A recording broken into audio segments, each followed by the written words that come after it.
I'm Leslie Ungar with Ask Leslie, and this is what I have to say about confidence.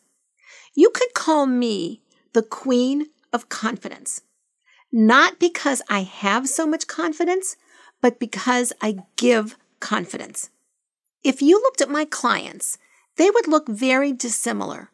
An orthopedic surgeon, a CPA, a managing partner close to retirement, and a 26-year-old working on her PhD. The common thread between my clients is a struggle with confidence in some way about something. I work with people at the C level and people that strive to get to their C level. I focus on the intersection of communication and leadership skills. Confidence needs to reside in the neighborhood of that intersection. The most successful people are competent in many spokes of what I refer to as the communication wheel. Yet even successful people have a spoke or some spokes in that wheel about which they feel less confident. At some point, most people are faced with overcoming a challenge in their communication to get to their next level of excellence. For some, the challenge is giving a speech. For another, running a meeting or giving a media interview.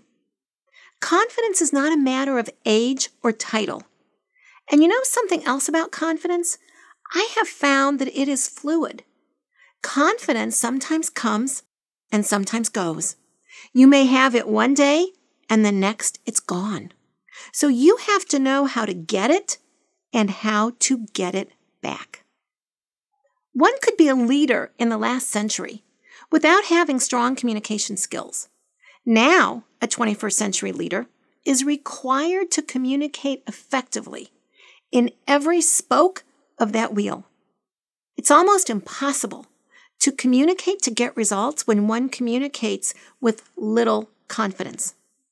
Although confidence seems as though it's intangible, confidence has tangible qualities. Confidence has a look. Confidence is kind of like pornography. We may not be able to define it, but we certainly can identify it when we see it. The words, how they're said, and what the person looks like saying the words. If a person wants to appear confident, they need to ask and answer, what does confidence look and sound like? What words would a confident person use? Would they say, maybe, or yes, I can? Would they say, I hope it will be done, or it will be done by Friday?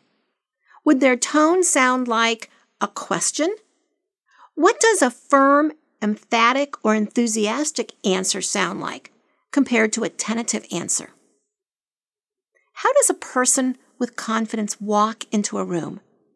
Do they look straight ahead or at their feet?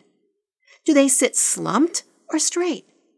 Identify what confidence looks and sounds like, and then work to fulfill those criteria. I'm often asked, does acting confident ultimately lead to truly feeling confident? It doesn't matter. Intangibles have tangible qualities.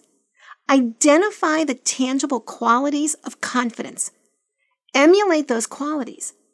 You owe it to your message to protect it with confidence in the neighborhood of communication and leadership.